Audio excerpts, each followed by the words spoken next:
you can secure yourself a lovely holiday home in the Lake District and make a fortune every year while doing it. Some yields that we're seeing there now on net 13%. Every investor and the dog are going to want to get into that model.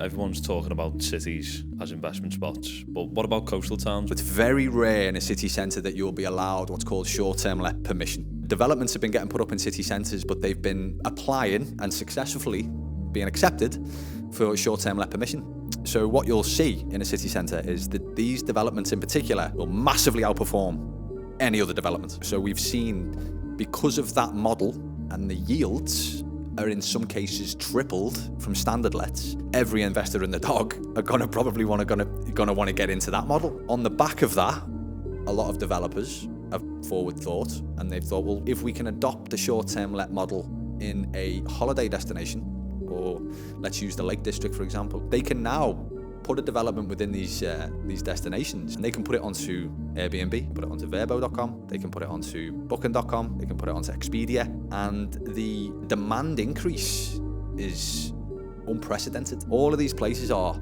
massive tourist hubs. If you can get a model as a seller where you can offer short-term let permission, any investor that buys an asset in a holiday destination or a city centre with stadiums or arenas and stuff of that nature, you'll find that their yield goes from, example, 7% up to maybe in some cases 15 to 20%. So if we look at the Lake District, for example, some yields that we're seeing there now on net, so net 12%, net 13%. Plus, the asset is flexible, which means that the owners, the investors, can stay there anytime. So that's even, again, creating more of a demand for these places, because they're not only getting a cracking investment, so they're getting paid every month from a great yield, but from a great demand for what they own, they can go and stay in these towns. If you can secure yourself a lovely holiday home in the Lake District and make a fortune every year while doing it, again, it's a no-brainer.